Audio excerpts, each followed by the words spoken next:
ओम नमस्ते जी। आज का ज्ञान फर्जी ज्ञान। फर्जी ज्ञान मतलब हाँ, ये किसी स्पेसिफाइड टॉपिक या स्पेसिफाइड क्लास के लिए नहीं है कि 8th क्लास वाले बच्चे पढ़ना चाहिए, 9th वाला पढ़ेगा, 12th वाला पढ़ेगा, नहीं। ये आम जनता के लिए एक जानकारी है जो सबके पास होनी चाहिए। मेक श्योर ये पूरा वीडियो तुम अंत तक देखोगे, बड़ा मजा आने वाला है।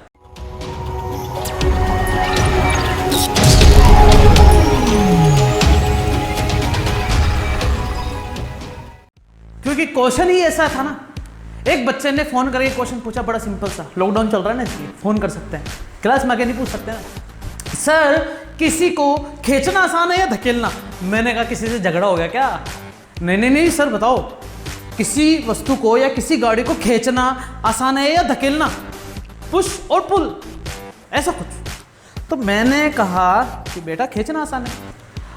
अब वो समझे नहीं, सर धकेलते भी तो हैं, पानी पताशे वाला थैला तो धकेलता है और कुछ कुछ काट खींचे जाते हैं, जैसे ये खींच रहा है, और कुछ कुछ धकेले जाते हैं। तो आप कैसे बोल सकते हो कि खींचना ही आसान है, धकेलना नहीं? तो ये बेटा ये वीडियो तुम्हारे लिए भी है, और इसी डाउट्स के चक्कर में बाकी सबको भी कुछ ना कुछ मिल जाएगा। चलो स्टार्ट कर। बड़ी सिंपल सी बात है, तुमने नोटिस करा होगा कि ट्रैक्टर में ट्रॉली पीछे होती है, आगे नहीं होती है। ऑब्वियस बात है, ट्रैक्टर आगे चलता है, इसका मतलब वो खींच रहा है। ऐसे बहुत सारे एग्जाम्पल है मेरे पास देने को, ठीक है। अब ऐसा क्यों होता है? तो इसके लिए एक टॉपिक है बच्चों, फिजिक्स का जाना माना है तो मैथमेटिक्स का, ठीक है। क्या है वो टॉपिक? वो है resolution of vector. Main topic यही है, resolution of vector. What do you mean by resolution of vector? कि वेक्टर को रिजोल्व कैसे करते हैं? वेक्टर तो पता है ना, वेक्टर हिंदी मीडियम वालों, सदिश कि सदिश के घटक कैसे होते हैं। घटक मतलब समझते हो ना, घटक मटक टूटना, ये होता है।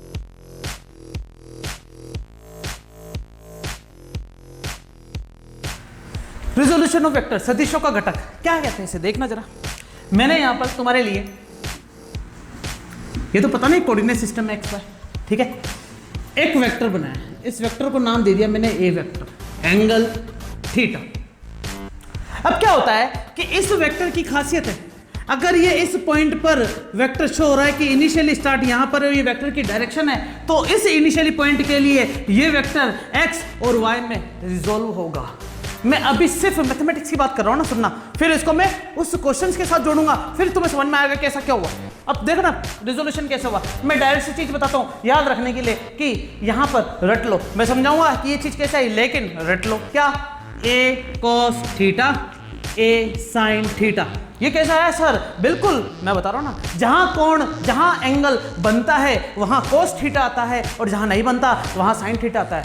ओहो, खुद की थ्योरी दे रहे हो? कैसे? मैं बताता हूं कैसे। देखो ये चीज तुमने देखी है, क्या है बच्चों? ये समकोण त्रिभुज, राइट एंगल ट्रायंगल। यहां पर क्या है? ये एंगल थीटा, ये मान लो ए साइड हाइपोटेनियस कर्ण। ये क्या है बच्चों? आधार मतलब बेस।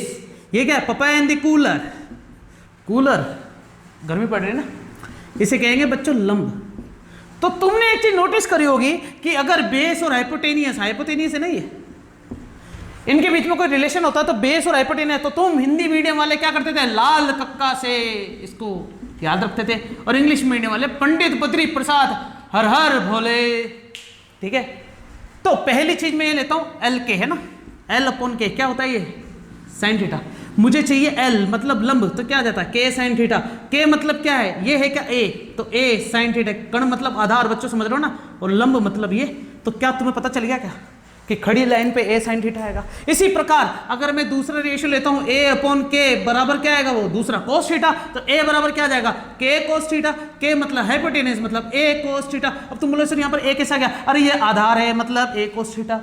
ये मैंने हिंदी मीडियम वालों के लिए बताया, इंग्लिश मीडियम वालों के लिए यही तुम रेशियो ले लेना, P upon H, B upon H. तो तुम्हें परपेंडिकुलर और बेस दोनों मिल जाएगा। किसके रूप में? साइन इंटू एच, कोस इंटू एच। देख लो बच्चों, साइन इंटू एच, कोस इंटू एच। क्या मेरी बात समझ में आ गई क्या? मैंने सिर्फ ये चीज बता दी यहां पर कि वेक्टर को रिजोल्व कैसे किया जाता है। समझ में आएगा तुमको? हमें वेक्टर के बारे में सारी जानकारी होनी चाहिए, मेक श्योर पता रहना चाहिए कि वेक्टर क्या होता है, ठीक है। देखना जरा कि m मास की बॉडी है, अगर मैं इसको F फोर्स से खींच रहा हूं तो ये एक वेक्टर की तरह काम करेगा इसके लिए। m मास की बॉडी है, अगर मैं इसको f फोर्स से धकेल रहा हूं तो ये भी वेक्टर की तरह काम करेगा। तो ये वेक्टर का रिजोल्यूशन हुआ क्या, जरा देखना। अगर मैं यहां पर एक कोऑर्डिनेट सिस्टम लेता हूं, ये इसका पोजीशन वेक्टर है जिसको मैंने नाम दे दिया f और ये एंगल बना दिया थीटा। आहा, तो जहां एंगल बनता है वहां आता है कोस थीटा, जहां नहीं बनता है वहां आता है साइन थीटा।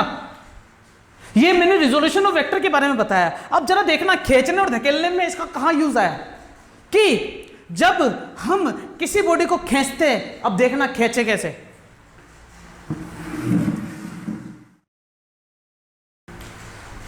देखना ये कुर्सी तुम्हारे लिए m मास है और मेरे लिए अगर मैं इसको धकेलूंगा तो वो फोर्स होगा, खींचूंगा तो वो फोर्स होगा, वेक्टर होगा, जैसे मैंने यहां पर बता रखा है। देखना मैं इसको धकेल रहा हूं तो ये फोर्स, ये वेक्टर, मैं इसको खींचना चाह रहा हूं। अब मैं इसको धकेलूंगा इस डायरेक्शन में, फोर्स ऐसे, पता चल गया। इन दोनों फोर्स में, खींचने और धकेलने में ऐसा क्या हुआ कि खींचते समय तो तुम्हें मजा आ गया और धकेलते समय तो तुमने कान बंद कर लिए होंगे। ये कैसी आवाज आई है? अरे हाँ कि ना, मुझे तो मजा आया ऐसा करने में, मैं रोज करता हूं। तो देखना जरा क्या हुआ कि जब मैं किसी बॉडी को खींचता हूं तो ऑब्वियस बात है कि यहां पर एक हॉरिजॉन्टल और एक वर्टिकल एक्सिस बीच में आ जाते हैं। हॉरिजॉन्टल वर्टिकल एक्सिस बीच में आ जाते हैं, उनको भी मुंह लगाना पड़ता है। ये F जैसे X के लिए F कोस थीटा में टूटा, Y के लिए F साइन थीटा में टूटा। वास्तव में क्या हुआ कि इस F को बंटवारा करना पड़ा, उसे x डायरेक्शन को भी कुछ देना पड़ा और y डायरेक्शन को भी कुछ देना पड़ा। तो जब मैं किसी बॉडी को खींच रहा था, उठा रहा था, तो कुछ अमाउंट में मैं उसको उठा रहा था और कुछ अमाउंट में मैं उसको मेरी तरफ ले रहा था। इसलिए जब मैं उसको ऊपर उठा रहा था तो बॉडी का नीचे से जो कांटेक्ट था, धरती माता से जो प्यार था, वो कम कर दिया। ऑब्वियस बात है कि जब मैं किसी दो बॉडी के बीच में कांटेक्ट ही हटा दूंगा तो दोनों के बीच में फ्रिक्शन भी नहीं होगा, और फ्रिक्शन नहीं होगा तो वो बॉडी आसानी से स्मूथली चलने लगेगी कि नहीं? बोलो हाँ, बिल्कुल। लेकिन जब मैं किसी बॉडी को पुश करता हूं, पुष्पा मतलब कि कुछ अमाउंट का फोर्स तो x डायरेक्शन में ऐसे गया आगे जाने के लिए, है क्या नहीं है, और कुछ डायरेक्शन में फोर्स इसको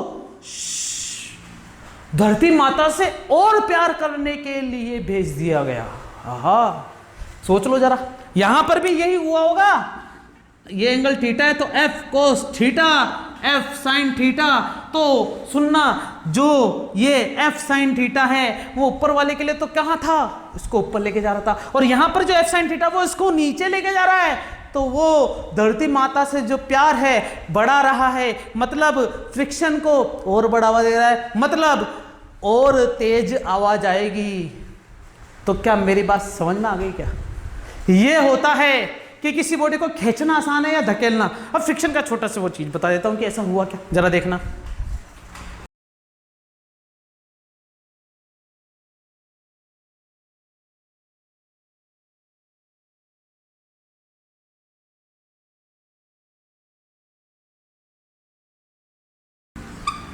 नीचे पता है ना अपन को mg काम करता है, तो इसके लिए जो फ्रिक्शन फोर्स काम करेगा वो म्यू इंटू एन। ये फ्रिक्शन फोर्स के लिए फॉर्मूला है। म्यू किसको पता था बच्चों? कोएफिशिएंट ऑफ फ्रिक्शन, घर्षण गुणांक को। और एन किसको पता था? अभिलंब प्रतिक्रिया बल, नॉर्मल रिएक्शन फोर्स। और ये नॉर्मल रिएक्शन फोर्स किसके बराबर है? सुनना, mg प्लस ये भी इसी डायरेक्शन में है ना, तो कितना आ जाएगा? F sine theta. तो नॉर्मल रिएक्शन फोर्स की value mg plus F sine theta मिली है अपन को। अब देखना, जब मैं किसी बॉडी को खींच रहा हूं तो यहां पर F cos theta, F sine theta, तो और ये क्या है बच्चों? नीचे mg। अब नॉर्मल रिएक्शन फोर्स देखना कैसे हुआ। नॉर्मल रिएक्शन फोर्स हमेशा कहां जाता है? ऊपर के लिए काम करता है। अभिलंब प्रतिक्रिया बल धरती माता से ऊपर, उल्टा, बोलो हाँ। तो यहां पर भी नॉर्मल रिएक्शन ऊपर, तो n और f दोनों एक ही डायरेक्शन में हो गए क्या? और mg नीचे, तो मुझे बताओ n की वैल्यू कितनी मिली? mg minus F sine theta. सोचने वाली बात हो गई कि यहां पर n की value mg plus F sine theta था और यहां पर mg minus F sine theta.